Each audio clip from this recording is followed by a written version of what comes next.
नमस्कार दोस्तों, मैं प्रशांत कौशिक संवाद इंडिया के मंच पर आप सभी का हार्दिक स्वागत करता हूं, हार्दिक अभिनंदन करता हूं, हार्दिक अभिवादन करता हूं। जैसे कि आप सभी जानते हैं, संवाद इंडिया के मंच पर विभिन्न राजनीतिक विषयों पर चर्चा हम आपके सामने लेकर आते रहते हैं और आज की राजनीतिक चर्चा उसी कड़ी में संवाद इंडिया के मंच पर आयोजित की गई है। और आज की जो राजनीतिक चर्चा है, यह हिमाचल प्रदेश के विधानसभा चुनाव के संदर्भ में है। जैसे कि आप सभी जानते हैं, कल 12 तारीख को हिमाचल प्रदेश के विधानसभा चुनाव का मतदान होगा और हिमाचल प्रदेश के मतदाता अपनी नई सरकार चुनने के लिए वहां पर मतदान करेंगे। अब ये राजनीति का और सत्ता का ऊंट किस करवट बैठता है, यह सवाल तो भविष्य गर्भ में है और मतदाताओं के मन में है। उन्होंने क्या तय किया हुआ है या इन जो कल का जो समय है, क्या संभावनाएं हैं और मतदाताओं के मन की जो नब्ज है वह किस तरफ इशारा कर रही है। क्या सत्ता बदलेगी या सत्ता वर्तमान जो सत्ता है उसी के पास रहेगी। यह ऐसे सवाल हैं जो यक्ष प्रश्न की भांति सभी के मन में इस समय है और राजनीतिक गलियारों में बहुत ही चर्चा का विषय बने हुए हैं। क्योंकि हिमाचल प्रदेश का अगर चुनाव जिस भी तरफ जाएगा वह 2024 के लोकसभा चुनाव को कहीं ना कहीं प्रदर्शित करेगा। इसलिए जो मुख्य दल हैं, भारतीय जनता पार्टी और कांग्रेस, दोनों दल ने पूरी अपनी जोर पूरा हिमाचल प्रदेश के चुनाव में लगाया हुआ है और दोनों दल किसी ना किसी तरह से सत्ता को अपने पास रखना चाहते हैं। इन सब प्रश्नों का उत्तर जानने के लिए हमारे साथ आज हमारा बहुत ही वरिष्ठ पैनल हमारे साथ जुड़ा हुआ है। उनका मैं परिचय आपसे करा देता हूँ। हमारे साथ हैं अधीर रोहल जी, जो हिमाचल की राजनीति को बखूबी जानते हैं और समझते हैं। लगातार अनेक वर्षों से हिमाचल की राजनीति को वे देख रहे हैं और हिमाचल के मतदाताओं का क्या मन है, क्या उनकी नब्ज है इस चुनाव को लेकर, क्या मानसिकता है उनकी, इसको बड़ी भली भांति उनका एक परखने का उनका बहुत ही उनके अंदर ये गुण है। तो उन सब बातों को जानेंगे हम अधीर रोहल जी से कि चुनाव हिमाचल चुनाव किस तरफ जा रहा है। उनका मैं संवाद इंडिया के मंच पर बहुत बहुत स्वागत करता हूँ, बहुत बहुत अभिनंदन करता हूँ। हमारे साथ हैं मनविंदर भिम्बर जी, जो कि बहुत ही वरिष्ठ पत्रकार है और हिंदुस्तान सहित अनेक समाचार पत्रों में अनेक वर्षों तक उनका कार्य करने का अनुभव है और अनेक विधानसभा चुनाव, लोकसभा चुनाव भी उन्होंने कवर किए हैं। तो राजनीति को बहुत गहरी नजर उनकी रहती है कि राजनीति किस दिशा में जा रही है, राजनीति के जो बदल है वर्तमान की वह क्या संकेत दे रही है। तो जानेंगे उनसे, मनविंदर जी से भी, और उनका भी मैं संवाद इंडिया के मंच पर बहुत बहुत स्वागत करता हूँ, बहुत बहुत अभिनंदन करता हूँ। साथ ही हमारे साथ प्रवीण कुमार जी हैं, जो कि इस समय हैदराबाद में हैं और उनका भी अनेक वर्षों का पत्रकारिता का अनुभव है, अनेक समाचार पत्रों में वह कार्यरत रहे हैं और जो राजनीति की जमीनी स्तर पर जो राजनीति का जो सच्चाई होती है उसको भली भांति जानते हैं और समझते हैं। तो हमारे जो वरिष्ठ पैनल है, आज उनसे हिमाचल चुनाव के बारे में हम बात करेंगे कि हिमाचल चुनाव का जो मतदाता हैं, जो मत देने जा रहे हैं, उनकी मन इस समय मन स्थिति क्या है, क्या वह सत्ता बदलने जा रहे हैं या सत्ता की बागडोर पुनः भाजपा के हाथ में देना चाह रहे हैं। इन सब सवालों को हम पूछते हैं अपने वरिष्ठ पैनल से। लेकिन चर्चा की शुरुआत से पहले मैं अपने सभी दर्शकों का आग्रह करता हूं कि अगर संवाद इंडिया चैनल अभी तक सब्सक्राइब किया है तो कृपया सब्सक्राइब कर दें, साथ ही बेल आइकन जरूर दबाएं, जिससे संवाद इंडिया के अपडेट आपको समय से मिलते रहे। तो संवाद इंडिया के मंच पर आज की चर्चा की शुरुआत करता हूं मैं सबसे पहले अधीर रोहल जी से। अधीर रोहल जी, क्योंकि हिमाचल की राजनीति को बखूबी जानते हैं, हिमाचल के मतदाताओं को मन वह लगातार अनेक दिनों से पढ़ रहे हैं, लगातार हिमाचल के गाँव में, ग्रामीण क्षेत्रों में, शहरों में वह लगातार घूम रहे हैं और वहाँ से लोगों से संपर्क कर जमीनी स्तर पर जानने की कोशिश कर रहे हैं कि आखिर हिमाचल के मतदाता का मूड क्या है और वह इस समय राजनीति को किस दृष्टि से देख रहे हैं और जो वर्तमान सत्ता है क्या वह से खुश है या जो कांग्रेस दावा कर रही है इस बार हिमाचल में कांग्रेस आ रही है और बीजेपी हार रही है, इस दावे में कितनी सच्चाई है। इन सब बातों को जानने के लिए मैं चलता हूँ अधीर रोहल जी के पास। अधीर जी, जैसे मैंने आपसे कहा कि हिमाचल का चुनाव किस दिशा में जाता हुआ आपको प्रतीत होता है। जो बीजेपी दावा कर रही है कि इस बार रिवाज बदलेगा और सत्ता पुनः बीजेपी के पास आएगी, में कांग्रेस का दावा यह है कि इस बार रिवाज नहीं बदलेगा, हिमाचल के मतदाता अपने जो रिवाज है उस पर कायम रहेंगे और कांग्रेस को इस बार सत्ता में लाएंगे। आपका क्या सोचना है, क्योंकि आप मतदाताओं सीधे जुड़े हुए हैं इस समय हिमाचल के, आप क्या सोचते हैं इस बारे में, आपका क्या दृष्टिकोण है अधीर रोहल जी? जी प्रशांत भाई, हिमाचल में जैसी हम कहें कि 1970 भी हम मान ले, 1977 से लेकर हिमाचल में हमेशा चुनाव बदलता रहा है और पड़ोसी हमारा एक राज्य है उत्तराखंड, यहाँ पर भी, और उसकी वजह रहती हैं उत्तराखंड और हिमाचल में। लेकिन उत्तराखंड में अभी मार्च में इलेक्शन हुए तो वहां पर भारतीय जनता पार्टी की सरकार दोबारा से बनी है और वही हिमाचल के साथ है कि यहाँ हिमाचल में जो एक चीज रहती है कि यहाँ के जो लोग हैं वो मानसिक तौर पर पहले से तैयार रहते हैं। प्रशांत भाई, यहाँ पर यह है कि अगर मैं ये कहूँ कि अब छोटा राज्य है और हम सब जानते हैं कि अचानक चुनाव स्विंग कर जा सकता है, कि अगर कोई ऐसा मुद्दा आ जाए अचानक बीच में, पिछले 10-15 दिनों में, 20 दिनों में, 1 महीने में, कि अचानक चुनाव स्विंग कर जाए, तो वो चुनाव यहाँ स्विंग होने की जो संभावनाएं थी, कल सुबह हिमाचल में मतदान है, तो अब वो चुनाव स्विंग नहीं हो सकता। और जो हम सभी इस समय जो वरिष्ठ साथी आपस में बैठे हैं, तो हम मॉडल कोड ऑफ कंडक्ट, अगर चुनाव आयोग जिस तरीके से हिंदुस्तान में काम कर रहा है, अगर हम उस चीज को देखें, तो हम सभी उस दायरे में आज इस वक्त आते हैं कि हमें कोई भी ऐसी बात नहीं करनी चाहिए आपस में कि हम कोई संकेत दें या प्रेडिक्शन करें। हालांकि बड़े बड़े चैनल जो हैं सर्वेज दे रहे हैं, ओपिनियन पोल्स दे रहे हैं, और जो चैनल्स एक समय पे भारतीय जनता पार्टी को 48 सीटें दे रहे थे, वो परसों शाम आकर 31 से 38 पे आ गए हैं, और जो कांग्रेस को सिर्फ 17 सीटें दे रहे थे, वो 27 से 39 पे आ गए हैं। तो मैं उन चैनल्स की बात नहीं करूंगा, मुझे नहीं लगता कि वो चुनाव आयोग उनके प्रति किस तरह से व्यवहार करता है, लेकिन हम सभी को चुनाव आयोग का सम्मान करना चाहिए। और हमें एक चीज बताई गई है कि मैं पॉलिटिकल साइंस का भी स्टूडेंट रहा हूं, कि हमें अपने जितने भी कॉन्स्टिट्यूशनल इंस्टीट्यूशन है, हमें इनका सम्मान करना चाहिए। तो और अगर खुली तौर पर बात करें, जो तथ्य है, तथ्यों में बात करना चाहूंगा कि हिमाचल के जो वोटर्स हैं, वो अपना दिमाग जो होता है वो बना चुके होते हैं बहुत पहले से। तो उसकी रिफ्लेक्शन अगर ज्यादा लंबे समय पीछे ना जाऊं, और वो 6-8 महीने साल पहले से बना देते हैं, कि पिछले साल जब बाय इलेक्शन हिमाचल में हुए, तो हिमाचल में पहली बार ऐसा हुआ कि कोई रूलिंग पार्टी बाय इलेक्शंस अपने 3 अपने असेंबली सेगमेंट्स हार गई और एक लोकसभा हार गई। वो लोकसभा सीट जहां पर वो 4.25 लाख वोटों से जीते थे, वो हार गए। उससे पहले मैं ये कहना चाहूंगा कि पिछले साल अप्रैल में ये हुआ कि हिमाचल में भारतीय जनता पार्टी की गवर्नमेंट ने 4 नए नगर निगम या म्युनिसिपल कॉर्पोरेशन बनाए, तो उनमें से भी 2 में वो हार गए। और वो भी उनमें से एक जो पालमपुर है, जो हिमाचल में हम सभी जानते हैं, शांता कुमार जैसे बड़े लीडर जो बीजेपी के हैं, तो और 2 बार मुख्यमंत्री रहे, उनके एरिया से वो एमसी इलेक्शन हार गए। फिर आगे अगर हम बढ़े हैं अभी, तो मई के महीने में यहाँ शिमला में, जो शिमला नगर निगम है, बहुत पुराना नगर निगम है ये, और एक जमाने में ये कहा जाता था कि रिचेस्ट म्युनिसिपल कॉर्पोरेशन शिमला थी, और जो बंबई जो नगर निगम है उसे कर्जा देती थी ये। बंबई आज का रिचेस्ट एमसी है। तो लेकिन भारतीय जनता पार्टी रूलिंग में होते हुए, सरकार में भी और नगर निगम में भी, तो नगर निगम का चुनाव भारतीय जनता पार्टी की सरकार के होते हुए भी नहीं हुआ, वो टाला जाता रहा। डीलिमिटेशंस और सारी चीजें थी उसमें, बाद में वो कोर्ट तक गया, तो कोर्ट ने कहा कि ऐसी कोई वजह नहीं बनती कि ये इन सीटों को आप चेंज करें। तो जो सारी चीजें हैं, मैं सिर्फ प्रशांत भाई यही कहना चाहूंगा कि हिमाचल का चुनाव और जो राजनीतिक तौर पर जिस तरह से हिमाचल के लोगों ने देखा है, तो हिमाचल का चुनाव इस समय अगर हम कहें भारतीय जनता पार्टी के लिए मुश्किल समय पे फंसा पड़ा है।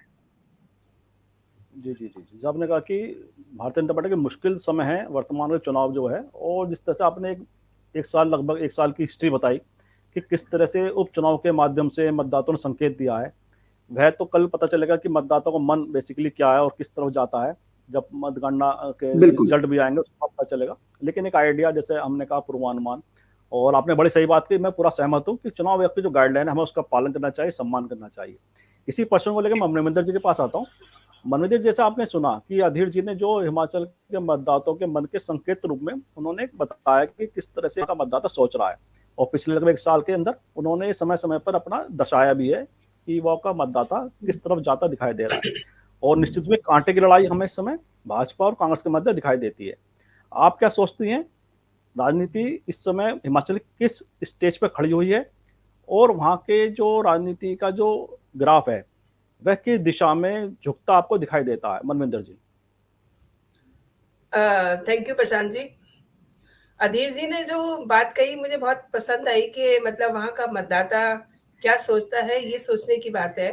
और उसी में मैं ये बात जोड़ना चाहती हूँ कि जो पार्टियों के अंदर की टूट फूट चलती रहती है, आज का मतदाता जो है उसे भी बहुत ध्यान से देखता है।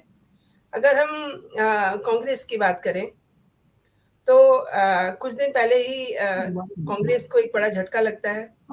प्रदेश कांग्रेस कमेटी के जो पूर्व महासचिव धर्मपाल ठाकुर हैं, उन्होंने अपने कुछ साथियों के साथ बीजेपी को ज्वाइन कर लिया। और अगर मैं बीजेपी की बात करूं तो उनकी भी कोई बहुत अच्छी स्थिति नहीं है। बीजेपी हिमाचल प्रदेश में पहले से ही पार्टी का जो अंदरूनी है उसको फेस कर रही है।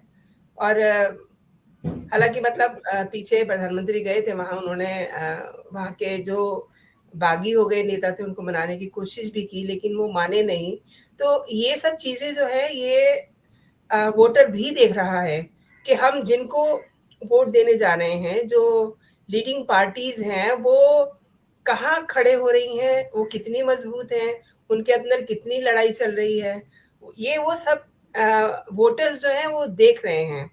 तो ऐसे में आपने प्रशांत जी सही कहा कि जो लड़ाई होनी है वो काफी टक्कर की लड़ाई होनी है।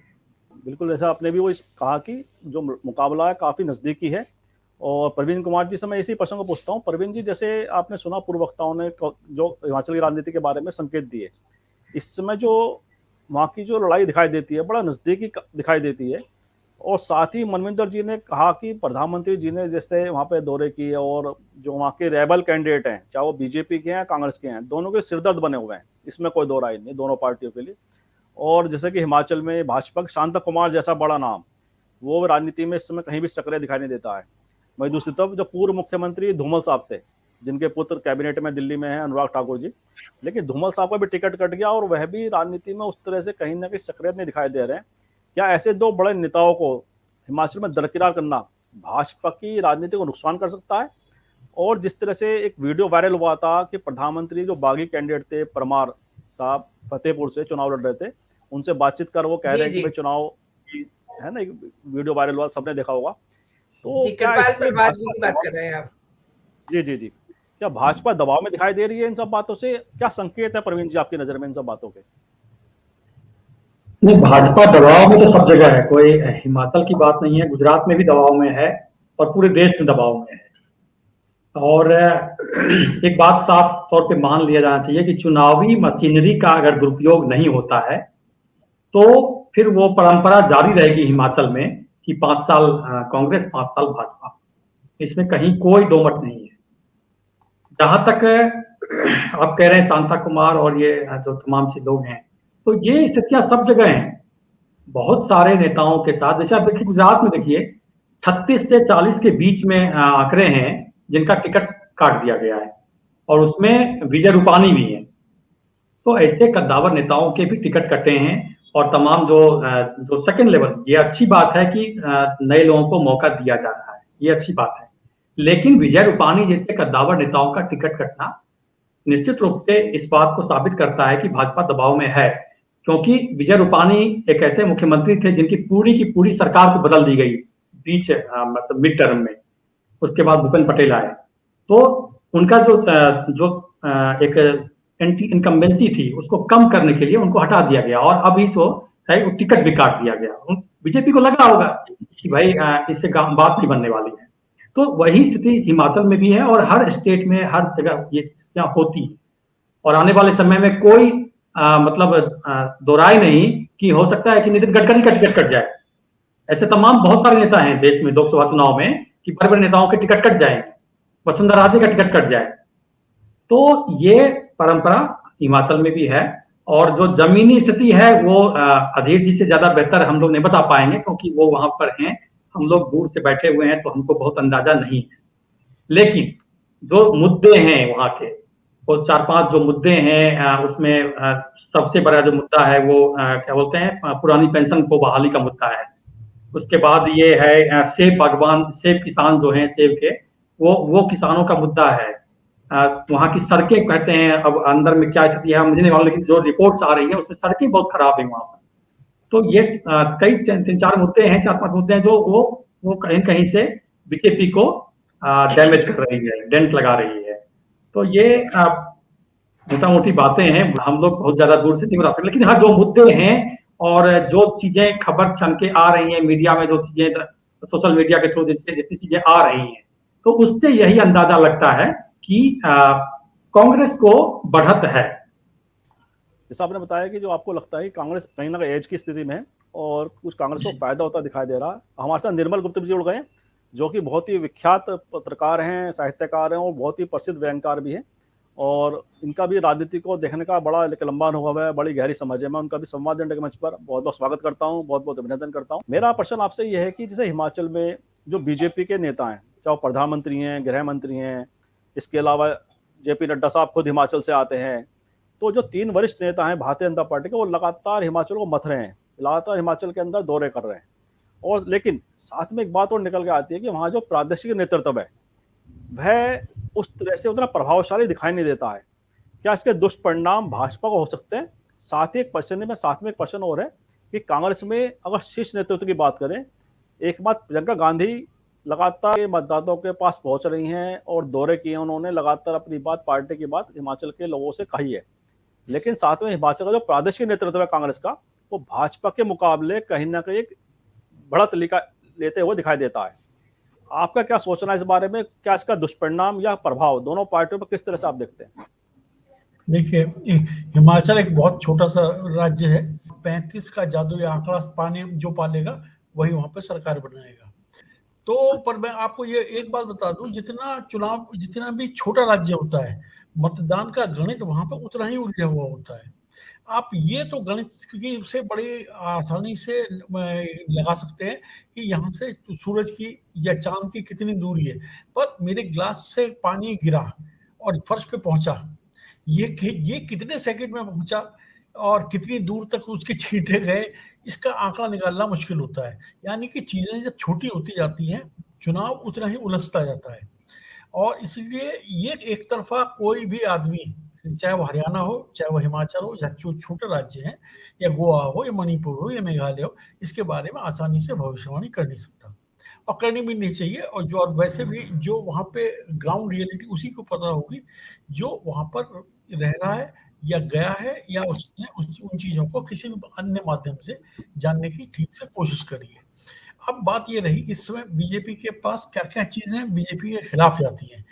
इनकम्बेंसी फैक्टर जो इतने साल से सत्ता में है, वो पिछले उनको रिपीट करने वाला एक इतिहास इनके खिलाफ है कि वहां पर आज तक कभी किसी ने सरकार को रिपीट नहीं किया, एक इतिहास भी खिलाफ है इनके। और दूसरी बात यह है कि इन्होंने कुछ ऐसे काम तो करे ही हैं जिसकी वजह से वहां की जनता बहुत हद तक उनके फेवर में नहीं है। पर ये जो ओल्ड पेंशन स्कीम वाली बात है, मैं खुद गवर्नमेंट जॉब में रहा हूँ, सरकारी अफसर रहा हूँ, मैं इस ओल्ड पेंशन स्कीम की मैंने हाई लेवल पे बहुत मीटिंग अटेंड करी है, इसको मैं अच्छे से समझता हूँ। ये ओल्ड पेंशन स्कीम का कोई भी आदमी मुझे गणित ये समझा दे कि 2005 में ये बंद हुई थी, आज ये 2022 है, ये 17 साल बीत गए। 17 साल में कौन से राज्य में इसके खिलाफ सार्थक आंदोलन हुआ? दूसरी बात, इसको बंद करने के लिए कर्मचारी यूनियन से उस समय की तत्कालीन केंद्र सरकार ने समझौता किया। तो जो हमारे ये यूनियन लीडर्स थे वो क्यों इस पे सहमत हो गए?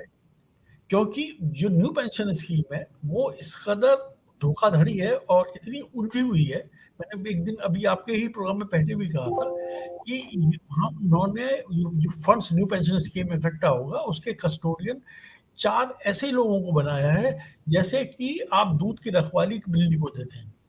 वो जब इनका पेंशन मिलने का वक्त आएगा न्यू पेंशन स्कीम में, आप मेरी बात को चाहे नोट कर लीजिए कि उस समय तक इस फंड का कहीं अता पता भी नहीं मिलना है। अब रह गई ओल्ड पेंशन स्कीम की बात। मुझे ये बताया कि 17 साल के गैप के बाद यदि ये बहाल भी करना चाहिए, कोई भी सरकार बहाल करना चाहेगी, वो कितनी आसानी से कैसे कर पाएगी, कौन सा फॉर्मूला इसके लिए इजाद करेगी? ये जो सैलरी 2005 में क्या होता था, हम जैसे क्लास 2 के अफसर थे और हमारा बड़ा बाबू था, हमारी तनख्वाहों में ज्यादा से ज्यादा 1000 और 1500 रुपए का अंतर होता था। जब ये आई 2005, ये जो चुनाव इसका पे कमीशन की रिपोर्ट आई, तत्कालीन पे कमीशन की रिपोर्ट, छठे वेतन आयोग ने हमारे और बड़े बाबू की तनख्वाह में सीधा 32,000 का फर्क कर दिया। यानी आदमी और आदमी की तनख्वाह में कहाँ तो 1000-1500 था, कहाँ वो 32,000 का फर्क हो गया। और वो ये इतनी तनख्वाहें बढ़ाई इसी आधार पे गई थी कि हम आइंदा से ये पेंशन स्कीम पेंशन ये योजना बंद कर रहे हैं और एक न्यू पेंशन स्कीम ला रहे हैं। तो मेरी तो समझ में आज तक ये नहीं आता कि हमारी जिनका काम कर्मचारी हित में बात को आगे बढ़ाने का है, ये इतनी लंबे समय तक सोते क्यों रहते हैं। निश्चित रूप से न्यू पेंशन स्कीम धोखा है, न्यू ओल्ड पेंशन स्कीम आनी चाहिए, पर इतने लंबे गैप के बाद इसे कोई भी सरकार कैसे लागू करेगी? क्योंकि ये बात तो है नहीं कि 2005 के बाद ये पहली बार चुनाव हो रहे हैं, इस बीच में और कई बार चुनाव हुए होंगे। ये मुद्दा पहले यदि कभी उठा हो तो उठा हो, मुझे तो ठीक से ध्यान नहीं कि 8-10 साल पहले कोई मुद्दा ये कभी भी किसी इलेक्शन में बना है। दूसरी बात कि जो भी होगा इस समय ये बात जरूर है कि कांटे की टक्कर है, चुनाव नजदीकी होगा, 1000 2-2000 से जीत और हार के तय होंगे। तो फिर इसको ऐसा समझ लीजिए आप कि T20 है। वैसे कल तक बड़े जंग बहादुर दिखाई दे रहे थे, वो इंग्लैंड से कितनी बुरी तरह से हार गए ये आप देख ही चुके हैं। चूंकि ये छोटा फॉर्मेट है इसलिए आप इसको क्रिकेट की भाषा में ही समझे तो बेहतर होगा। इसमें अब जो वैसे भी इस समय जब हम बात कर रहे हैं तो मुश्किल से चुनाव मतलब मतदान की प्रक्रिया शुरू होने में ज्यादा से ज्यादा ये 13-14 घंटे बचे हुए, मॉक पोल शुरू होने में ज्यादा से ज्यादा 13 घंटे बचे हैं। अब ज्यादा कहने सुनने को कुछ बचा नहीं है और कुछ रातों रात कहीं कुछ परिवर्तन नहीं आने वाला है और लोगों ने अपनी अपनी मनस्थिति बना ली है कि उन्हें अल्टीमेटली किसको वोट दे रहा है। अब जैसे कि ये प्रवीण कुमार जी कह रहे थे कि सरकारी मशीनरी का दुरुपयोग, तो ये सब तो सेकंड थॉट है, ये बात की बातें हैं और मुझे नहीं लगता कि आज की तारीख में जहां तक ईवीएम का सवाल है, मैं इस प्रक्रिया का बहुत लंबे समय तक इसका हिस्सा रहा हूं, तो इसलिए मैं बता सकता हूं कि ईवीएम को में छेड़खानी संभव नहीं है।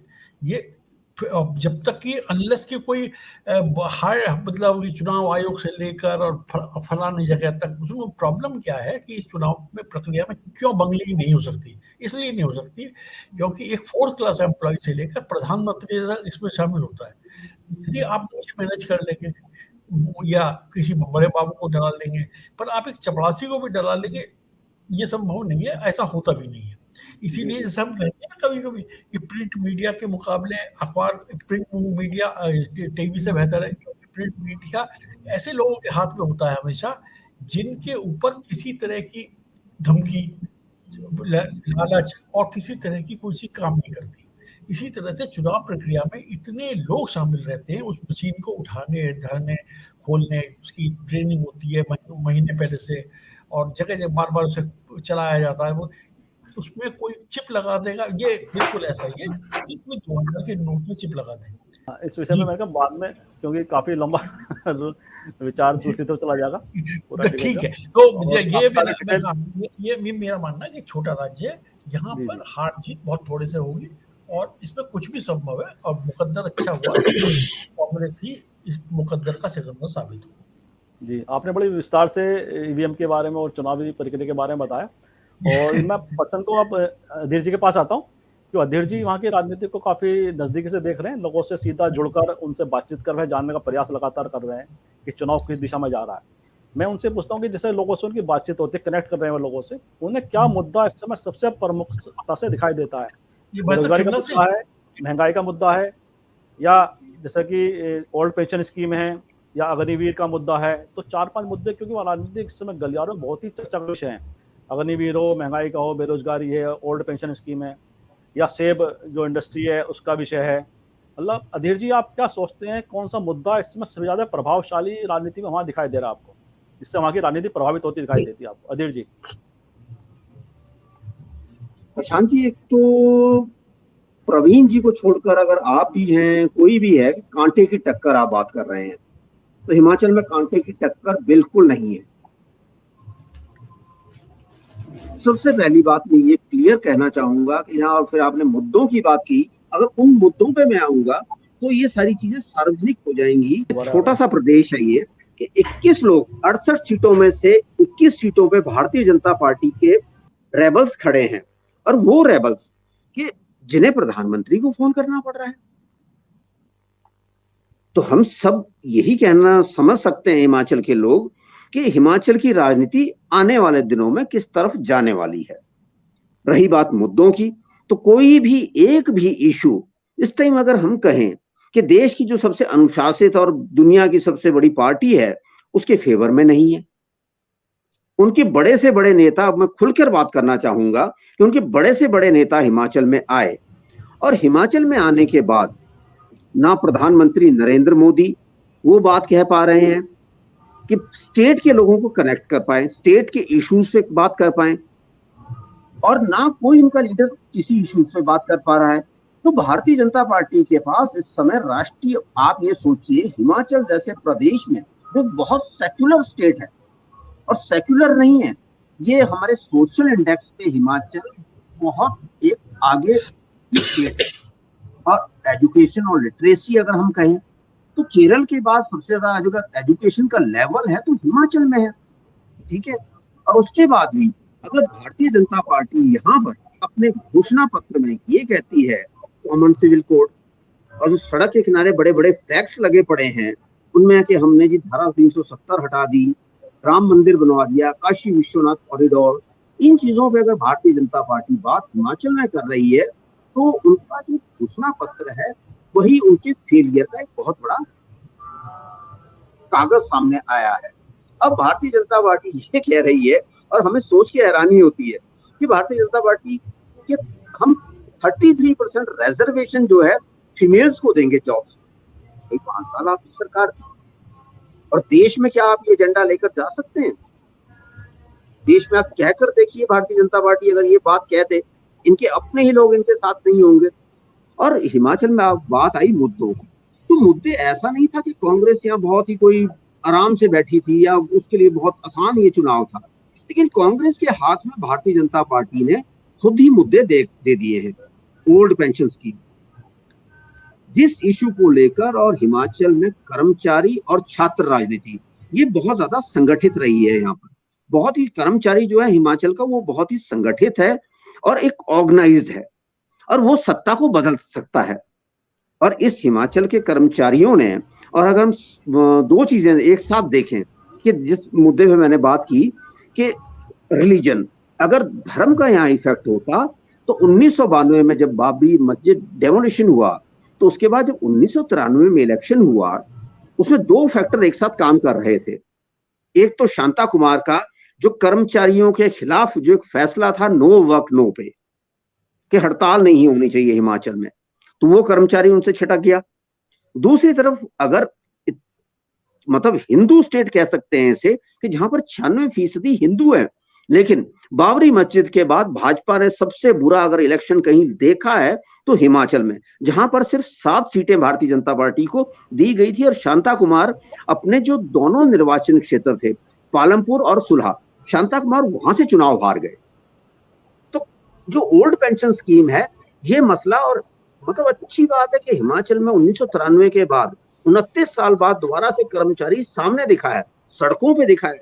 मुझे नहीं लगता कि हिंदुस्तान में कहीं भी जो कर्मचारी है वो सड़कों पे पेंशन के लिए दिखा हो, ओल्ड पेंशन स्कीम को मांगने के लिए, लेकिन हिमाचल में दिखा। और उसी समय जब वो ओल्ड पेंशन स्कीम को लेकर सड़कों पे मूवमेंट चल रहा था, हमारे मुख्यमंत्री जयराम ठाकुर विधानसभा में ये कहते हैं, क्योंकि हर जगह से आवाज आ रही थी कि भाई नेताओं को जब पेंशन मिल सकती है तो हमें क्यों नहीं, हम तो काम करते हैं, और एक बार 5 साल जीतने के बाद इतनी पेंशन मिलती है, दूसरी बार हम सब जानते हैं कि जितनी बार जीतोगे पेंशन बढ़ती जाएगी आपकी, और उनकी सोशल सिक्योरिटीज होती जाएगी। लेकिन जो कर्मचारी था जब वो आंदोलन कर रहा था, तो मुख्यमंत्री बजट सेशन का विंटर सेशन हमारी असेंबली का था इस बार, वहां पर आकर अगर ये कहते हैं, खिल्ली उड़ाते हुए हंसते हुए, कि अगर कर्मचारियों को पेंशन चाहिए तो हमारी तरह चुनाव लड़के दिखाइए, तो वो चीजें फैलती चली गई। वो दोबारा से वही बात कर रहा हूँ कि कांग्रेस के हाथ में भारतीय जनता पार्टी ने यहाँ पर मुद्दे परोस कर दिए हैं। और दूसरी बात, बेरोजगारी। हिंदुस्तान के चुनाव में मुझे नहीं, 1984 के बाद जब भी मैं चुनाव देखता रहा हूँ, तो जितनी मेरी समझ है, सीमित सी जानकारी है मेरी, कि बेरोजगारी का भी मुद्दा बना होगा। लेकिन बिहार में तेजस्वी ने बनाया, और तेजस्वी किस जगह पे उस मुद्दे को लेकर गए, और उसके बाद हिमाचल में ये मुद्दा बना है। प्रशांत भाई आप सोचिए, 9.25 हमारी इस समय बेरोजगारी दर है हिमाचल की, जबकि देश की जो 7.17 है वो बेरोजगारी, उन बेरोजगारी के मसले हैं। तीसरा इंफ्रास्ट्रक्चर, मैं आपसे, जैसे आप सभी जानते हैं और मैं चंडीगढ़ रहा हूं ज्यादातर समय, कि हेल्थ इंफ्रास्ट्रक्चर जो हर आदमी का कंसर्न है, हर आदमी की पेन है कि यार स्वास्थ्य, कम से कम मेरा अस्पताल तो ठीक हो, मैं कहीं भी रहूं कि मुझे कम से कम मेरी जिंदगी तो बच जाए, मेरी सेहत तो बच जाए। अब आप विश्वास नहीं करेंगे कि हिमाचल के अस्पतालों में, छोटी जो हमारी कॉन्स्टिट्यूएंसी है, सब डिविजन है, अल्ट्रासाउंड की मशीनें तक नहीं है। और जो हिमाचल में एक मशीन होनी चाहिए थी जो कैंसर को चेक करती है ट्रीटमेंट के दौरान कि इसे कैंसर है कि नहीं है, और उसके इलाज के दौरान भी कि कितना इलाज से फर्क पड़ रहा है, पेट स्कैन जैसी मशीन। मैं चंडीगढ़ में इलाज के लिए जो हिमाचल से लोग आते थे उनके लिए तारीखें थक जाता था। वो इंफ्रास्ट्रक्चर, अब जेपी नड्डा अगर कह रहे हैं कि हमने एम्स ला दिया, एम्स में आपके ही एम्स के बाहर, और जेपी नड्डा की होम कंस्टिट्यूएंसी बिलासपुर में, वहां पर भाजपा के लोगों ने ही प्रदर्शन किया कि हाँ इंफ्रास्ट्रक्चर तो है नहीं, प्रधानमंत्री उद्घाटन करके चले गए, जेपी नड्डा उन चीजों के दावे कर रहे हैं, वो चीजें हो गई। सड़कें आप देखें प्रशांत भाई, मैं थोड़ा सा समय लेना चाहूंगा कि आज से 5 साल पहले 2017 के विधानसभा चुनाव से पहले एक हम सब तक स्लोगन आया था कि चप्पल पहनने वाला आदमी भी हवाई जहाज में बैठेगा, ठीक है, और वो स्लोगन शिमला के रिज मैदान से दिया गया था 16 अप्रैल 2017 को। लेकिन आप विश्वास करेंगे कि पिछले 4.5 साल से शिमला जैसी जगह से कोई हवाई जहाज उड़ ही नहीं पाया, ना उसके जो बढ़ाना था उसकी जो कैपेसिटी बढ़ानी थी। और होता क्या है शिमला के हवाई अड्डे पे कि 32 सीटर जहाज उतरता है यहाँ पर, लेकिन वापसी में वो 32 लोगों को लेकर नहीं जाता, वो सिर्फ 16 लोगों को लेकर जा सकता है, क्योंकि जो हमारा एयरपोर्ट है उसमें प्रॉब्लम्स हैं, उसकी एक्सपेंशन नहीं हो पाई। कांगड़ा में जो गग्गल एयरपोर्ट है वहां से जहाज नहीं उड़ पाए, अनुराग ठाकुर कहते रहे, ये सारी चीजें। फिर कुल्लू का जो हवाई अड्डा है वो चीजें हैं, और फिर आखिर में ले देकर जो भाजपा के अंदर इस प्रदेश में 3 नहीं कहूंगा मैं 4 ग्रुप बन चुके हैं। शांता कुमार जी शांत बैठे हैं, वो किसी जगह नहीं जा रहे हैं, सिर्फ सुला गए हैं वो विपिन के लिए। और हिमाचल का जो लोग हैं उस पे हर चीज हिमाचल के लोग देख रहे हैं।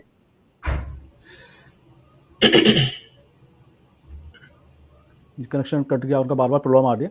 तो मनविंदर जी, जैसे आपने सुना कि अधीर जी ने काफी सारे वहां मुद्दों की बात की, इस तरह से वहां पे क्लियर कहना चाहूंगा कि हिमाचल में कांटे की टक्कर इस समय बिल्कुल नहीं है, यहाँ का चुनाव बन चुका है। और मैं जैसे पहले भी कहा था कि यहाँ 1-1.5 साल पहले हिमाचल के लोग अब मानसिक तौर पर और पॉलिटिकली अवेयर स्टेट है ये, कि हिमाचल के लोग अपना मन बना चुके हैं इस समय कि उन्हें कहाँ वोट डालना है। तो कांटे की टक्कर अगर है कहीं तो भारतीय जनता पार्टी को अपने रेबल्स के साथ है। जी, बड़ी बात कही आपने कि कांटे की टक्कर है तो भारतीय जनता पार्टी और उनके जो रेबल्स हैं उनके बीच काफी संघर्षपूर्ण स्थिति है। और बीजेपी के लिए चिंता का विषय यही है कि जो उसके रेबल जिस तरह से खड़े हुए, जिस तादाद में खड़े हुए हैं। एक चीज मैं ऐड करना चाहूंगा इसमें कि जो भाजपा के राष्ट्रीय अध्यक्ष है उनकी जो होम सीट है बिलासपुर, वो वहां पर जैसे हमने देखा कि प्रधानमंत्री ने कृपाल परमार को फोन किया, वैसा ही जेपी नड्डा को अपनी होम कंस्टिट्यूएंसी जो बिलासपुर है जहां से वो जीतते रहे हैं, वहां पर भी रेबल फेस करना पड़ रहा है। और वो रेबल फेस करना पड़ रहा है सुभाष शर्मा, जो जेपी नड्डा के बहुत ही क्लोज एसोसिएट रहे हैं छात्र राजनीति में। हालांकि सुभाष बाद में आए, लेकिन उनका सारा काम, जेपी नड्डा का काम सुभाष वहां पर देखते रहे, लेकिन वो बागी खड़े हैं सब। जैसा आपने बताया कि चिंता यही सवाल अधीर जी से है, जी, एक सवाल अधीर जी से है कि कितने बागी कैंडिडेट बीजेपी के जो नॉमिनेशन भर दिए थे और चुनाव मैदान में हैं, कितने लोग हैं? आपका बिल्कुल सही सवाल है प्रवीण भाई, कि इनके 22 बागी थे और सिर्फ उसमें से एक को मना पाए ये, जो इनके लोकसभा सांसद भी रहे हैं कुल्लू से, महेश्वर सिंह। वो मंडी सीट से हमारे सांसद रहे हैं भारतीय जनता पार्टी के, लेकिन वो 2012 में भारतीय जनता पार्टी छोड़ चुके थे। हिमाचल लोकतांत्रिक मोर्चा उन्होंने बनाया था, तो वो है। और उनके बेटे अभी भी बागी खड़े हैं। साथ लगती बंजार सीट से, जो जिसमें मलाना हम सब नाम जानते हैं, मलाना जगह है, तो वहां से उनके बेटे अभी भी बागी खड़े हैं। और बंजार सीट से इस समय जो कांग्रेस के प्रत्याशी है वो भारतीय जनता पार्टी के पूर्व प्रदेशाध्यक्ष है खीमीराम शर्मा। तो भारतीय जनता पार्टी 68 में से आप सोच सकते हैं कि 21 सीटों पर 68 में से अगर 21 सीटों पर भारतीय जनता पार्टी को अपने रेबल्स फेस करने पड़ रहे हैं, रेबल्स कांग्रेस को भी फेस करने पड़ रहे हैं। 11 सीटों पे इनके रेबल्स ने नॉमिनेशन भरा था, लेकिन उनमें से 4 लोगों को कांग्रेस ने मना लिया। तो 7 सीटों पर अब कांग्रेस के भी इस समय हिमाचल में रेबल्स हैं। कांग्रेस को भी वो चीजें फेस करनी पड़ रही है, लेकिन कांग्रेस के पास थोड़ा सा फायदा ये है कि यहाँ के लोगों का जो मानसिक तौर पर तैयारी थी कि हमें कहाँ वोट डालनी है, कांग्रेस ने ऐसा नहीं है कि कोई बहुत बड़ा काम किया है, अप्रत्याशित काम कर लिया कांग्रेस की लीडरशिप ने। लेकिन हिमाचल में एक अच्छी बात है कि कांग्रेस का जो एक फुट स्टेप है हिमाचल में हर कॉन्स्टिट्यूंसी में, उसका रीजन ये है कि यहाँ पर वीरभद्र सिंह जैसे लीडर थे जो हर कॉन्स्टिट्यूंसी में, आज मैं कहूं कि जयराम ठाकुर जो है हमारे मुख्यमंत्री, कि किसी को जिताना तो दूर, किसी को हराने की हिम्मत नहीं रखते, ना इनकी वोटर इतना ज्यादा है। लेकिन वीरभद्र सिंह की इतनी हिम्मत होती थी कि मुझे अपने, अगर मेरी मर्जी से टिकट नहीं दिया है इस कैंडिडेट को और आला कमान ने किसी को टिकट दे दिया है तो उसको हराने की हिम्मत रखते थे। वो सारी चीजें हैं और जो सारे फैक्टर्स हैं, वो सारे फैक्टर्स इस समय कहीं ना कहीं भाजपा को इस समय मुश्किल में डालकर बैठे हैं। जी, बहुत ही विस्तार से और विस्तृत तरीके से आपने हिमाचल की राजनीति को बताया कि किस तरह से वहाँ की राजनीति किस दिशा में जाती है, संकेतों के द्वारा बताया, और अपने जो वहाँ की जो बीजेपी और कांग्रेस के अंदर जो रेबल कैंडिडेट हैं उनके बारे में बताया कि किस तरह से वह पार्टी को नुकसान कर रहे हैं। और क्योंकि छोटा राज्य है, छोटा चुनाव है, तो छोटे छोटे मार्जिन भी चुनाव को बड़े स्तर पर प्रभावित करने की क्षमता रखते हैं। मैं मनविंदर जी के पास आता हूँ। मनविंदर जी, जैसे आपने सुना कि किस तरह से अधीर जी ने वहाँ की राजनीति को रेखांकित किया, बताया कि किस तरह से वहाँ के जो 21 भारतीय जनता पार्टी के रेबल हैं और 7 इस समय 4 उन्होंने बैठा लिए, 7 रह गए हैं। तो जो विद्रोही पक्ष है पार्टियों का, वह पार्टी को कितना नुकसान करता है? क्योंकि आपने भी राजनीति को बड़े नज़दीक से देखा है, चुनाव आपने बहुत सारे कवर किए हैं, और जो कुछ मुद्दे उन्होंने बताए कि जो मुद्दे हैं इनका प्रभाव भी कहीं ना कहीं इस समय दिखाई देता है। आप क्या सोचते हैं कि जो विद्रोही पक्ष है दोनों पार्टियों का, उसमें नुकसान आप किस तरह से देख रही हैं मनविंदर जी? देखिए, बीजेपी ने कहा है कि वो रिवाज बदलेगी और वो एक तरह से मिशन रिपीट पे निकली हुई है, लेकिन कांग्रेस भी जो है लोगों से ये अपील कर रही है कि वो हिमाचल की परंपरा को कायम रखें। और जैसा कि अभी बात हो रही थी, किस तरीके से जो पुराने इश्यूज हैं उनको फोकस कर रहे हैं, सड़कों पे कर्मचारी निकले हैं, और ओल्ड पेंशन स्कीम की बात हो रही थी, इसे कांग्रेस जोर शोर से उठा रही है। आप बागियों की बात कर रहे हैं, लेकिन अगर हम मुद्दों की बात करें तो इससे बीजेपी को भी नुकसान हो सकता है, क्योंकि अगर हम देखें, अब चूंकि चुनाव में ये मुद्दा बनाया जा रहा है तो कितना इसमें किसे फायदा मिलेगा, ये बहुत बात की बात है। और आपने एक और बात कही कि जो बागी लोग हैं वो कितना नुकसान पहुंचाएंगे। तो जैसा कि मैंने शुरुआत में ही, जब आपने मुझसे सवाल किया था, तो मैंने आपसे ये बताया था कि बीजेपी के ही 18 ऐसे नेता हैं जिन्होंने बीजेपी को छोड़ा है, और उधर कांग्रेस जो है, कांग्रेस को भी ऐसा ही झटका लगा है। उनके 26 नेता जो हैं भाजपा में शामिल हो गए हैं। तो ये जो चीजें हैं, ये दोनों पार्टियों के लिए एक अलार्म है। हालांकि देखिए, इलेक्शन चुनाव में बहुत ज्यादा समय नहीं है, और राहुल जी ने सही कहा कि जो वोटर्स हैं वो अपना माइंडसेट बना चुके हैं, वो तैयार हैं, उन्हें पता है उन्हें किसको वोट देना है। लेकिन ये फैक्टर बहुत काम करता है कि हम जिस पार्टी को वोट देने जा रहे हैं वो अपने लोगों से किस तरीके से चल रही है। लाइक, ये पार्टियां भी एक तरीके से परिवार होती है। अगर परिवार में एकजुटता ना हो और इसकी काटो इसको बनाओ, ये सब जब वोटर देखता है तो वो सोचता है कि अब बहुत सोच समझ के अपने वोट का वो इस्तेमाल करेगा। कुल मिला के मैं ये कहना चाहती हूँ। ये मतदाता भी देखता है पार्टियों की जो कार्यशैली है वो किस तरह से है। परवीन जी, जैसे आपने देखा कि अधीर जी ने काफ़ी विस्तार से बताया, मनविंदर जी ने भी बात की, तो जो मुद्दे हैं हिमाचल के, तरह से वो मुद्दे एक आम आदमी को प्रभावित कर रहे हैं। मैं एक साथ में एक चीज़ और जोड़ता हूँ, प्रधानमंत्री जी लगातार हिमाचल को मथ रहे हैं अपनी रैलियों के द्वारा, अपने वहाँ पे दौरे लगातार कर रहे हैं। और अभी पिछले एक दौरों में उन्होंने एक भाषण में ये कहा कि जो भी मतदाता हैं वो मतलब कमल के निशान को देखें और ये ना देखें कि कौन कैंडिडेट है, कौन मुख्यमंत्री है। केवल नरेंद्र मोदी के नाम पर उन्होंने एक तरह से कहा कि मेरे नाम पर वोट दीजिए आप केवल। और साथ में उन्होंने एक भाषण में ये भी कहा कि 2019 में आपने हमें विश्वास दिया। उन्होंने 2017 के विधानसभा चुनाव को जिक्र ही नहीं किया वहाँ पे। तो यह क्या प्रदर्शित करता है कि वह भी जानते हैं कहीं ना कहीं जो उनकी राज्य सरकार है वह लोगों का मन जीतने में कहीं ना कहीं असफल हुई है। उनके भाषण से क्या प्रतीत होता है, आप क्या सोचते हैं परवीन जी इस बारे में? नहीं, सारी रिपोर्ट तो प्रधानमंत्री पीएमओ में जाती ही है। ऐसा कुछ नहीं है कि प्रधानमंत्री को पता नहीं होता है, सब कुछ पता होता है। और आप कोई भी स्टेट का चुनाव ले लीजिए, गुजरात तो उनका अपना किला है, गढ़ है ना, लेकिन वहां भी वो दिल्ली से ही सत्ता चलती है। वहां पर कोई मतलब वहां के मुख्यमंत्री की कोई भूमिका नहीं है सरकार चलाने में। तो हिमाचल में भी वही स्थिति है। वो जान रहे हैं, सब कुछ जान रहे हैं कि यहाँ की स्थिति बहुत खराब है, लेकिन मोदी की लोकप्रियता अभी भी सब जगह है, राज्यों में है, देश में है, पूरे देश में है। तो वो अपने उनके चेहरे पर ही चुनाव होते हैं। आप अभी ये कोई मान ले कि भाई वहां गुजरात के लोकल लेवल पर कोई स्टेट लीडरशिप के लेवल पर चुनाव हो रहा है तो नहीं हो। बीजेपी के चुनाव हमेशा मोदी और शाह के चेहरे पर, मोदी के चेहरे पर लड़ती है। मतलब लोग व्यंग्य करते भी हैं कि लगता है कि मोदी जी ही चीफ मिनिस्टर बनेंगे। तो इस तरह की व्यंग्य आमतौर पर लोग करते हैं। तो कहने का मतलब यह है कि वो हमेशा कोई भी स्टेट का चुनाव हो चाहे देश का चुनाव हो, वो अपने चेहरे पर ही लड़ते हैं। लोकल लीडरशिप पर उन्हें भरोसा नहीं है। तो इसलिए इस तरह की बात मोदी जी ने की है कि कमल को देखिए और हमारे चेहरे को देखिए, कमल के निशान पर वोट लगाइए। तो बिल्कुल स्पष्ट बात है। जहां तक निर्मल जी ने चुनावी मशीनरी के संदर्भ में ईवीएम की बात की, तो चुनावी मशीनरी में सिर्फ ईवीएम नहीं आता है, बहुत सारी चीजें हैं। निर्मल जी चूंकि अधिकारी रहे हैं तो उनको ज्यादा पता होगा कि चुनावी मशीनरी क्या होती है। उसमें अधिकारियों की ट्रांसफर पोस्टिंग। प्रवीण भाई, एक चीज मैं आपकी बात में ऐड करना चाहूंगा, और जो आपने बड़ा सही शब्द यूज किया, चुनावी मशीनरी। अगर हमारा चुनाव आयोग जिस तरीके से पिछले 5, 7, 8 सालों से काम कर रहा है, और जो प्रधानमंत्री ने कृपाल परमार को फोन किया वो भी चुनावी आचार संहिता का उल्लंघन है।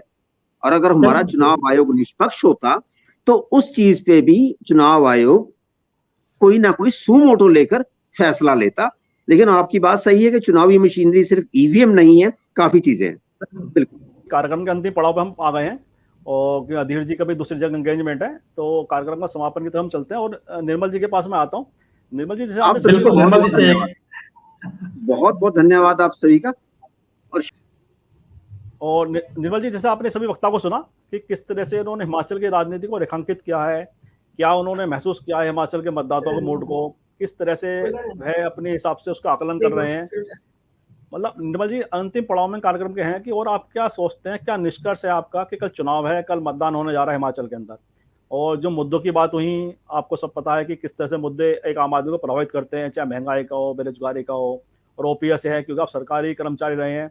आपने खुद देखा है कि ओल्ड पेंशन स्कीम एक एम्प्लॉय के लिए कितना महत्व रखती है उसकी आर्थिक सुरक्षा के लिए। तो ये सब मुद्दे जो प्रभावित कर रहे हैं मतदाताओं के मन को, वह क्या चुनाव के परिणाम को प्रभावित करेंगे? क्या सोचते हैं आप इस बारे में निर्मल जी? देखिए, ओल्ड पेंशन स्कीम से जुड़े हुए लोग जो हैं वो संख्या में इतने कम है कि उससे चुनाव में कोई आमूलचूल परिवर्तन आ जाने वाला है चुनाव के परिणाम पे, ऐसा मुझे इसमें फिलहाल ऐसा लगता नहीं है। दूसरी बात यह है कि निर्मल भाई मैं यहाँ पर कहना चाहूंगा, बीच में एक चीज जोड़ना चाहूंगा आपकी बात में जी, कि हिमाचल में जो कर्मचारी हैं 2.5 लाख के आसपास है इस समय, और 1.25 लाख कर्मचारी वो हैं जो 2003 के बाद जिनकी रिक्रूटमेंट हुई है, और जो पुराना कर्मचारी है 1.25 लाख के आसपास। तो अगर 2.5 लाख कर्मचारी जो उन्हें समर्थन भी कर रहा है, और उसके साथ अगर हम 4 लोगों को भी जोड़ दें तो 10 लाख वोटर्स वही हो जाते हैं। तो छोटा समुदाय नहीं है, बहुत बड़ा समुदाय है हिमाचल में। देखिए, ये पेंशन 2005 जनवरी 2005 तक तो बरकरार थी। 2005 के बाद जिसका अपॉइंटमेंट हुआ है सिर्फ उसको पेंशन नहीं मिल रही है ये वाली। तो 2005 और 2004 कहना 2022 चाहूंगा मैं कि ये 2004 में एक चीज थी कि 2004 में तो यूपी आ गई 2004 थी। में कांग्रेस ने बंद किया था इसको। नहीं, कांग्रेस ने नहीं बंद किया था, फैक्चुअली हम गलत हैं, फैक्चुअली ही हम गलत हैं। 2003 में से अटल बिहारी वाजपेयी लेकर आए थे और हिमाचल पहला राज्य था कांग्रेस की सरकार होते हुए जिसने इसे फॉलो किया था। तो कांग्रेस नहीं लेकर आई थी, इसे अटल बिहारी वाजपेयी लेकर आए थे। तो दूसरी बात ये वो संख्या में इतने कम है कि उससे चुनाव परिणाम पे रत्ती भर भी फर्क नहीं पड़ने वाला है। दूसरी बात जो प्रवीण कुमार जी ने कहा उससे मैं बिल्कुल सहमत हूँ, क्योंकि मोदी और मोदी के ब्रांड की जो लोकप्रियता है वो उस पर आज तक जो तमाम सर्वे जो आ रहे हैं उस पर जरा भी फर्क नहीं पड़ा है। तो ये छोटा राज्य है, यहाँ पर ठीक है आसानी से परिवर्तन हो सकता है, पर मुझे ऐसा अभी भी नहीं लग रहा कि यहाँ पर कोई बहुत बड़ा परिवर्तन होने जा रहा है, या लोग पहले से ये तय करके बैठे हैं कि वो बीजेपी को हरा ही देंगे। तो वैसे भी अच्छा, दूसरी बात ये जो आपकी चुनाव मशीनरी की बात कही उसमें बहुत सारे फैक्टर लागू होते हैं, और पर इतना भी बता रहा हूँ कि हर सरकारी कर्मचारी अधिकारी बिका हुआ नहीं होता। हम लोग ऐसा थोड़ी है कि हमारी आंखों के आगे यदि आप मशीन के अंदर कोई छेड़खानी की कोशिश करोगे तो और उसका हम छेड़खानी उसके हो जाने देंगे, ऐसा नहीं होता है। क्योंकि कोई भी आदमी अपनी नौकरी, देखिए सब मेरे टाइम में तमाम तरह की सरकारें आई, तमाम तरह की सरकारें चली गई, तो उससे क्या फर्क पड़ा? उससे कोई फर्क नहीं पड़ता। सरकारी कर्मचारी का काम करने का तरीका एकदम दूसरा होता है। पर ये बात जरूरी, जब से ईवीएम आई है तब से बहुत सारे दल ऐसे हैं जो कागजी चुनाव के शेर थे, अब वो धरती पे आ गए हैं। तब जो चुनाव आयुक्त बहुत सारे ऐसे रहे जिनके साथ मैंने काम किया, इसमें से बहुत सारे आयुक्त ऐसे रहे जिनको ये XYZ कोई भी जिनको कि बरगला नहीं सकता और जिनको आसानी से बेईमान बना नहीं सकता। और हर IAS या हर अधिकारी बेईमानी होता हो, इस बात को मानना बंद कर दीजिए। यदि मनविंदर जी को बेहतर पता होगा, ये प्रभात कुमार हमारे यहाँ कमिश्नर थे, मैंने इनके साथ 4 साल काम किया। मुझे बता दीजिए कि क्या प्रभात कुमार को कोई आदमी करप्ट कर सकता था? एक बात बताइए, कमीज बाहर निकाल के पहनने वाला, जाड़ों में चप्पल पहन के चलने वाला आदमी, उसे कैसे करप्ट करोगे तुम? देखिए अपवाद तो हर जगह होता है, अपवाद तो हर जगह होता है। नहीं अपवाद नहीं है। देखिए मैं आपको बता रहा हूँ, ये क्लास 1 अधिकारियों में कम से कम 30-40% ऐसे अधिकारी आज भी मौजूद हैं जो एक पैसा लेके राजी नहीं है किसी भी तरह का। मैं बहुत सारे लोगों के साथ काम किया, मैंने जगन मैथ्यूज के साथ काम किया, ऐसा शानदार ईमानदार फिगर मैंने अपने जीवन में देखी ही नहीं। यदि वो उस समय, जिस समय की मैं बात बता रहा हूँ, एक सिगरेट 2 रुपए की आती थी, वो मंगाते थे तो अपने 2 रुपए अपनी पैंट की जेब में से निकाल के देते थे, और चूंकि 1.5 की आती थी, और अपना 50 पैसे वापस जरूर लेते थे। उनकी ईमानदारी बेमिसाल। और ये थे यहाँ के हमारे टी जॉर्ज जोसेफ, ये तो मनविंदर जी को बेहतर पता होगा, ये प्रशांत भी जानते होंगे। क्या आप ये मान लेंगे कि टी जॉर्ज जोसेफ ने कहीं पे एक पैसा भी लिया होगा? जो जिलाधिकारी जब जिलाधिकारी जोसेफ जी ने ये कहा था कि एक सूटकेस लेके आया हूँ, देखो मेरे स्टेशन पे मेरे साथ एक ही सूटकेस जा रहा है। आपको उनका वो कमेंट याद होगा? बिल्कुल याद है। और ये भी याद है कि वो अपने बच्चे को साइकिल नहीं दिला पा रहे थे। उनका एक छोटा बेटा था, उसको साइकिल दिलाना चाह रहे थे और कह रखा था बर्थडे पे साइकिल दिला दूंगा, पर वो साइकिल नहीं दिला पा रहे थे। ये जो डिस्पैरिटी हमारे समाज में पैदा हुई है ना, ये छठा वेतन आयोग है। छठे वेतन वो जमाना लद गया जिस जमाने की आप बात कर रहे हैं। हम लोग दूसरे ऐसा है, पर ये बात तो दोनों जमाने की करनी पड़ेगी ना, इसमें जितना है इसकी भी करेंगे। मैं वही तो कह रहा हूँ कि हम जो मौजूदा दौर में जिस दौर में हम जी रहे हैं, उस दौर की चीजों को हम चर्चा कर रहे हैं। इन शब्दों के साथ आज की चर्चा को विराम देते हैं। और जैसा आपने सुना कि किस तरह से हमारे जो वरिष्ठ पैनल था हमारे चर्चा में, उन्होंने हिमाचल की राजनीति को जिस तरह से बताया, और अपने जो उनका जो अनुमान है, जो उनका आकलन है हिमाचल की राजनीति को लेकर, बड़ा स्पष्ट तरीके से और बहुत ही विस्तृत तरीके से उन्होंने हमारे दर्शकों के सामने रखा। मुझे विश्वास है कि दर्शकों को चर्चा जरूर पसंद आएगी और हिमाचल के मतदाताओं का मूड को जानने का कहीं ना कहीं इस चर्चा के माध्यम से सांकेतिक रूप से आपको समझने का अवसर मिलेगा, ऐसा मेरा मानना है। और इस चर्चा में जुड़ने के लिए मैं अधीर रोहल जी का बहुत बहुत धन्यवाद व्यक्त करता हूं कि उन्होंने इस चर्चा में जुड़े, अपने व्यस्त समय से उन्होंने समय दिया हमें, और बहुत ही विस्तृत तरीके से उन्होंने हिमाचल की जनता के मूड को हमारे सामने बताया कि किस तरह से वहाँ का मतदाता सोचता है। साथ ही निर्मल गुप्ता जी हमारे साथ चर्चा में थे, उनका भी मैं आभार व्यक्त करता हूं कि और उन्होंने बताया कि किस तरह से संभावनाएं हैं हिमाचल की राजनीति में। और मनविंदर भिम्बर जी का भी बहुत बहुत आभार व्यक्त करता हूं, उन्होंने भी अपने अनुमान के द्वारा बताया कि हिमाचल की राजनीति किस दिशा में जाती प्रतीत होती है। साथ ही प्रवीण कुमार जी ने भी बताया किस तरह से हिमाचल के मतदाताओं का मूड है, वह क्या किस दिशा में जाते दिखाई देते हैं। तो अभी सब अनुमान है और हिमाचल के मतदाता अपने मत का कल प्रयोग करेंगे। और हम इस चैनल के माध्यम से हिमाचल के मतदाताओं से आग्रह करते हैं कि वे ज़्यादा से ज़्यादा संख्या में मतदान करें और अपनी पसंद की सरकार चुनें। वोट किसी भी पार्टी को दें, लेकिन असली बात है कि मुख्य बात है कि मत का उपयोग जरूर करें, मताधिकार का उपयोग जरूर करें, क्योंकि लोकतांत्रिक व्यवस्था में मताधिकार हमारी सबसे बड़ी शक्ति है। और सरकार भी ये कहती है, चुनाव आयोग भी कहता है और पार्टी कहती है कि ज़्यादा से लोग मतदान करें, बूथों तक पहुंचे और निष्पक्ष रूप से स्वतंत्र होकर अपने मत का प्रयोग करें। हम इस मंच के माध्यम से उनसे ये अपील करते हैं। आज की चर्चा को विराम देते हैं और आप सभी से पुनः आग्रह करते हैं कि संवाद इंडिया के वीडियो को आप लाइक करें, शेयर करें, कमेंट करें। साथ ही संवाद इंडिया को सब्सक्राइब साथ बेल आइकन जोड़ दबाएं, जिससे संवाद इंडिया अपडेट आपको समय से मिलते रहे। आप सभी का बहुत बहुत धन्यवाद, बहुत बहुत अभिवादन।